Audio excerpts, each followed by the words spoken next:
بەڵێ مراد لە ئێستادا کۆبوونەوەکە لە مەکتەبی سیاسی پارتی دیموکراتی کوردستان لە ئاوی نەهواری پیرمام دەستی پێکردووە کە لایەنەکانی یەکێتی نیشتیمانی کوردستان سعدی ئەحمەد پیرە و ڕزگار عەلی هاتوون و لە لای یەکگرتووی ئیسلامی کوردستان عومەر محەممەد و محەممەد ئەحمەد هاتوون لە پارتی دیموکراتی کوردستان محمود محەممەد و دکتۆر ڕۆژنووری شاوەیس و فات حوسێن سەرۆکی دیوانی سەرۆکاتی هەرێم هاتوون لە کاتژمێری 11 کۆبوونەوەکە لە مەکتەبی سیاسی پارتی دیموکراتی کوردستان دەستی پێکردووە پێش چوونە نێو کۆبوونەوەکەیانەوە محەممەد ئەحمەد بەیەمەی وتوتی کۆبوونەوەکەی ئەمڕۆ یەکلایی دەکاتەوە کە سبەینە کۆبوونەوەی لایەنە سیاسیەکان لەگەڵ بارزانی دەکرێت یاخودنەوە بۆ درێژەدانە بە کۆبوونەوەکانی دیکە کە لەگەڵ لایەنەکانی گۆڕان و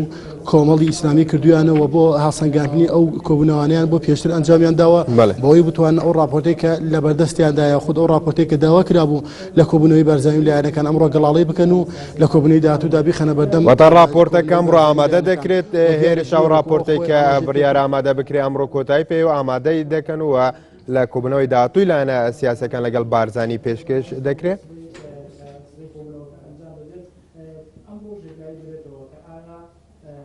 مراد لە ئێستادا ئەو راپۆرتە ئەوەی کە پەیوەندی بە گۆڕان و بە پەیوەندی بە کۆمەڵی ئیسلامی و هەیەتیدا ئامادە کراوە واتە نووسراوەتەوە ئەوەی کەماوە ئەمان هەڵسەنگاندنەکەی خۆیان وەکو ئەم سێ لایەنە کە سەردانی لایەنەکانی دیکەیان کردو ئەمڕۆ زیادی دەکەنە سەر راپۆرتەکە بۆ ئەوەی ئامادەی بکەن و ئەمڕۆ بڕیار لەسەر ئەوەدەن ئایا کۆبوونەوەی سبەینێ ئەنجام ئەدرێ کۆبوونەوەی بارزانی و لایەنەکان یاخودنا چونکە ئەوان لێرە وەکو